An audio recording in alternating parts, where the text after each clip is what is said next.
Өнөөдөр ажил болон уламжлал болон зохион байгуулагддаг аялал жуулчлалын мэргэжлээс суралцдаг оюутан залуусын дунд зохион байгуулагддаг аялал жуулчлалын улсын олимпиад хаврын тэмцээн эхэлж байна. За тэгээд өнгөрсөн жилээс хойш энэ аялал жуулчлалын олимпиад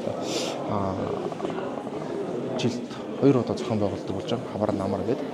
За тэгээд хавар намар зохион байгуулагчид 6 тэмцээний нийт үр дүндээр үндэслэгдээд шилдэг сургуулийг шалгаруулдаг болсон байгаа. За тэгээд сая би өнгөрсөн хэдүүл дээр болохоор намрын улирлын тэмцээнийг оруулж ирсэн бол одоо хаврын улирлын 3 тэмцээнийг оруулахаар бэлдэж байна. За тэгээд энэ удаад бас жоохон тодорхой хэмжээгээр өөрчлөлт орсон. Намар өнгөрсөн жил намар нөгөө Центавр мэргэжлийн онол гаргацын цус хариултын тэмцээн болдог байсан бол энэ жил дахиж хавар зохион байгуулагдаад намар бас спорт явган айлын тэмцээн энэ 2 тэмцээний ерөнхийдөө солигдсон байгаа. За тэгээд оюутнуудын идэх оролцоо бас уус сургуулиуд үйл ажиллагааны зарим бас тэмцээн оролцоотой холбоотой дах уцал гэдэг зүйл холбоотойгоор 2 тэмцээний солисон. За тэгээд одоо ерөнхийдөө аялал жуулчлалын улсын олимпиад маань 2025 23 дахь удаагийн улсын олимпиад маань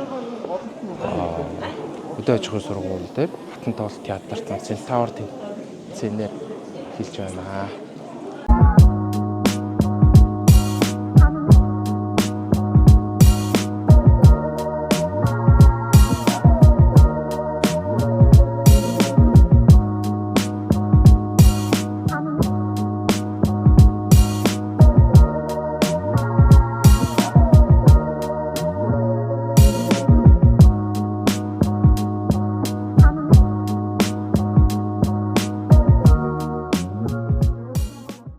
Одоо олимпиадын маань албан ёсны нээлт эхлэж байна. Сургуулийн үеийнүүд маань орц амирчдын холбоогоо авсан.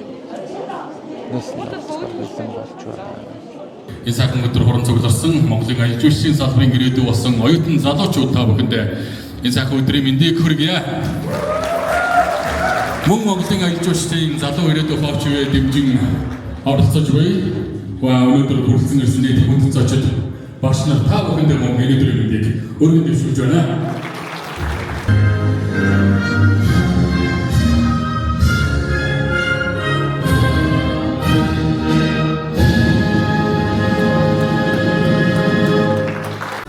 Миний олдсон ажлын хөтөлбөрийг үнэлж залуучууд та бүгд манад өөрийнхөө дээш хэмжээний өгчөө төлөх баяртай байна. Өнөөдөр Монгол улсад аялал жуулчлалын хамгийн чухал зүйл нь хүний нөөцийн асуудал байгаа.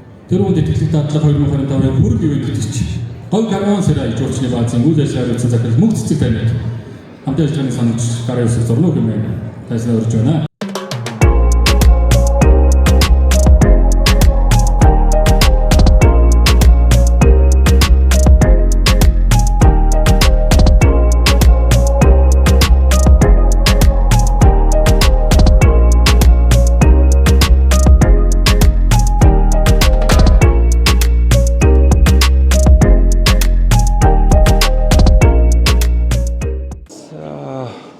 Одоо Центавр тэмцээн маань 2 дахь үе эхлэх гэж байна. Бидний CCC-ийн хамилтанд мэргэжлийн танилцуулах аялал гэж байгаа. Эдний хамилтыг авъя. Anglер fan trip гэж.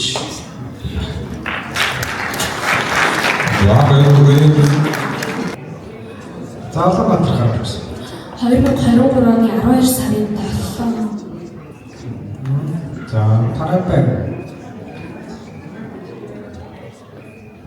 За, эдний мэрийг шууд авлаа. 12 дугаар сард ялгарлаа. 23 оны 12 дугаар сар.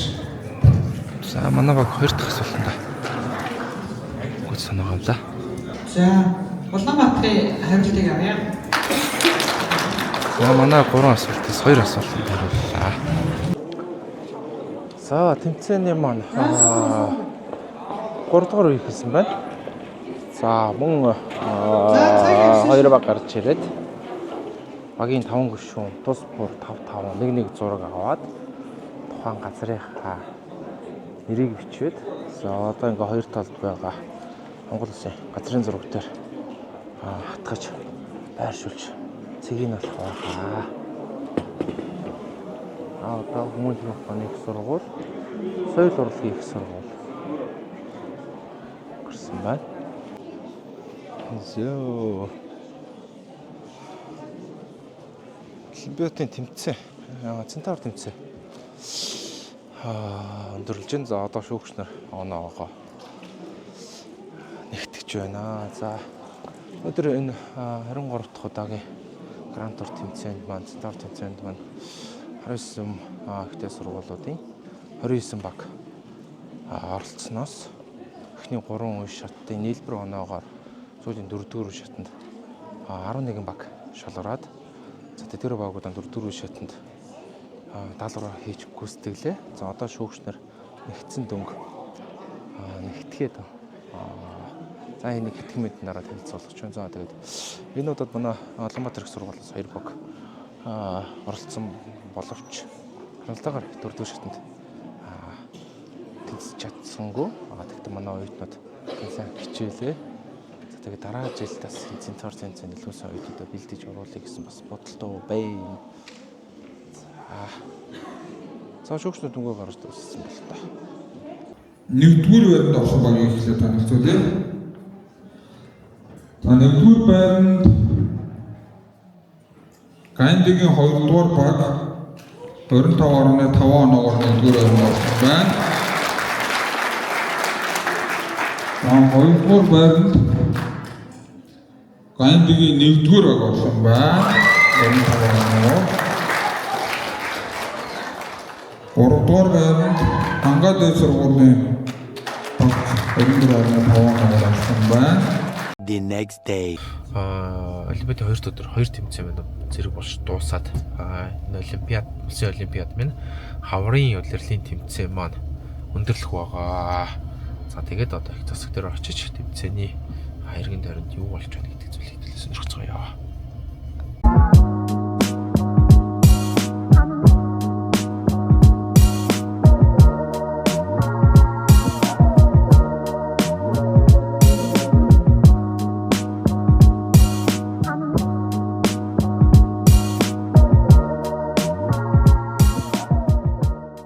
Хангатай сургууль нэгдэр Англи хэлтэй 3 дахь нэмээд юу болж байна? Яг нөгөө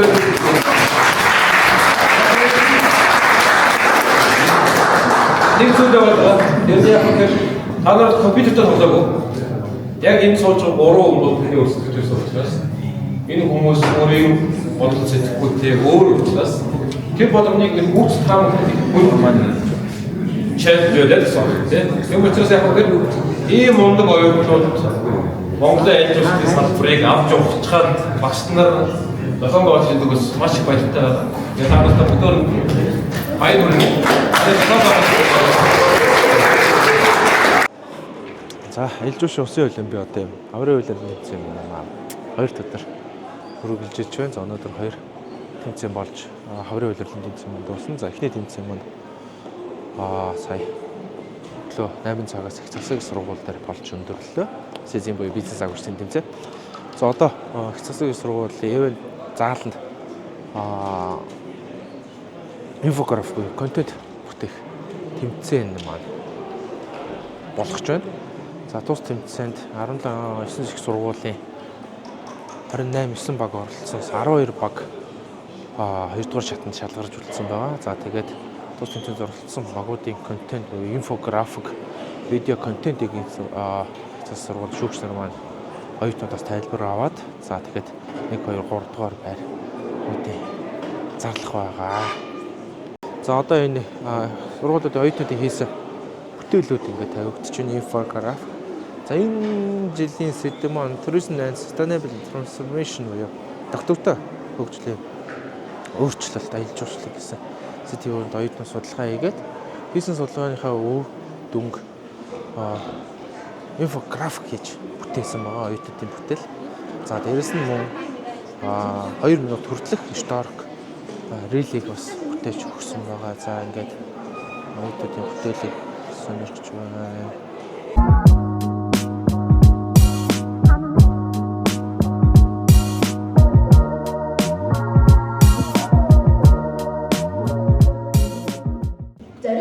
одоо шилдэг 12-т орсон багууд маань өөрсдийн хийсэн контент болон судалгаагаа танилцуулж байна. Монгол улсад улаан нийслэлийн хэмжээнд байгаа 37 цэлээс ямар ч асуудалгүйгээр халуун ус дүүргэж авах боломжтой. Энийг болохоор мөн адилхан хувийн хэмжээг басгах зорилготойгоор ингэж гаргасан ийм төсөл байгаа. Доктортой байдал гэдэг. За энэхүү зүйлээр бол бид нэр элсэн батарей буюу цэвэр элчин хүчний шийдлийг элсэн батарей гэж одоо Инфографийн тэмцээний 2 дугаар үе шат маань шалгасан 12 баг маань оюутнууд маань өөрсдийн хийсэн судалгаа, инфограф, контент бол танилцуулж дууслаа. За одоо шүүгчнэр бол өгөө гаргаж байна. За одоо нэг бодлого 10 минутын дараа хажууч Улсын олимпиад 23 дахь удаагийн Улсын олимпиадын 3 хаврын үйлдвэрлэлийн 3 тэмцээний шагнал байруудыг бодлого зарлах гэж байна. Грантор 2025 Ижүүлслийн Улсын олимпиадын маань хаврын төрөл 3 төрөлд явагдсан. Тэгээд шилдэгүүдэд тодруулсан дараа явах зүйл байх гэж бодож байна. Ингээд Грантор 2025 Ижүүлслийн Улсын 23 олимпиадын мэргэжлийн мэдлэг ур чадрын центавр тэмцээнд ажилдаа орсон удаагаар ажилласан баяр хүргэж цом өргөмжлөлт мөнгө шагналаар шагнаваа. Гүйцэтгэх захирал Баттул гэсэн энэ эрхмүүдтэй шагналыг бүлээн авах гэмээр хангаад сургуулийн хамгааллыг хүргэж байна.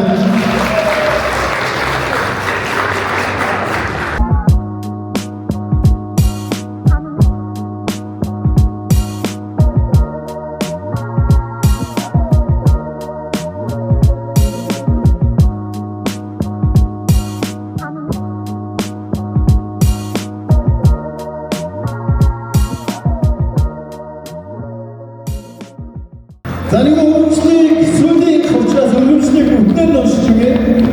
Өргөмжлөл эрхмүүдэд цэг сургуулийн багт Грантор 2025 Ижүүлслийн Улсын 23 дугаар олимпиадын инфографик контент бүтээх тэмцээнд ажилдаа орсон тэгүн баригдсан тул баяр хүргэж цом өргөмжлөл 600 мянган төгрөгөөр шагнаж уушаалав.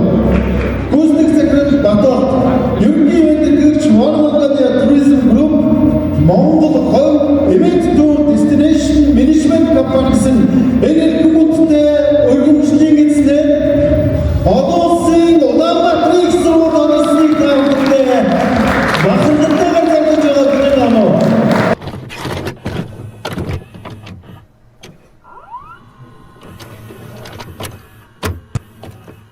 За 2 өдрийн турш үргэлжилсэн Ижүүлслийн Улсын олимпиадын хаврын улирлын тэмцээн маань 3 тэмцээн маань амжилттай зохион байгуулж өндөрлөө. За уг тэмцээнд Ижүүлслийн Олон улсын Улаанбаатар их сургуулийн Ижүүлслийн ангийн оюутнууд инфограф буюу контент бүтээх тэмцээнд за нийтдээ 17 сургуулаас 8 баг оролцсноос тэрүүн байр эзэлсэн амжилтыг бас үзүүллээ. За тэгээд оюутнуудаа юу ч гэсэн халуун баяр хүргэе. За одоо энэ тэмцээнүүд маань хаврын улирлын тэмцээн маань өндөрлөжлөө. За одоо 9 сард намрын улирлын бас 3 тэмцээн болно. Оюутны эрдэмшлэгээний хурал. За дээрс нь спорт явган аялал, аялал жуулчлалын үйлчлэн гэсэн 3 төрлөөр 9 сард зохион байгуулагдаж 9 сарын 27-нд дэлхийн аялал жуулчлалын өдөр нийт 6 тэмцээний нийлбэр дүнгээр шилдэг их сургуулиудыг шалгаруулдаг байгаа. За тэгээд энэ удаагийн бичлэгийн энэ өдрөөр өндөрлөж байна. За тэгээд та бүхэн маань бас ерөнхийдөө аялал жуулчлалтай холбоотой дээрээс нь дээд боловсролтой холбоотой сонирхолтой ч юм уу сүнс содон мэдээллийг авахыг хүсвэл энэ сувагт ерөнхийдөө subscribe даа бичлэг дээр нь лайк дараарай. За тэгээд ер нь бол маш олон бичлэг хийцэн байгаа. Тэгээд хичээлийнхээ хажуугаар судалгааныхаа хажуугаар бас бичлэгүүдээ эдитлж янзлаад оруулна гэдэг бас амаргүй ажил юм байна. Гэхдээ ерөнхийдөө энэ зүйлийг контентийг бас эхлүүлсний хувьд ерөнхийдөө бичлэгүүдээ чадах хятгаараа бас оруулж эхэлнэ. За одоо өнөөдөр 3 дахь өдөр за маргааш амраа нөгөөдөр 5 дахь 4 сарын 25-нд тред буюу оюутны аврах шалрах спорт явган аяллаа аврах шалрах тэмцээн болно. Энд ерөнхийдөө бүх ихтэй сургуулиудын спорт явган аяллаа багт тамирчид бол оролцдог. За тэр бас аяллаа спорт явган аяллаа бас бичлэгийг та бүхэнд хийж сонирхуулна. Ерөнхийдөө спорт явган аялал гэж юу вэ? Энэ тэмцээнд ерөнхийдөө ямар төрлийн тэмцээнүүд болдог вэ гэдэг 3 өдрийн турш ерөнхийдөө болно. За тэр бичлэгийг удахгүй та бүхэнд бас хүргэнэ. За тэгээд түр баяртай.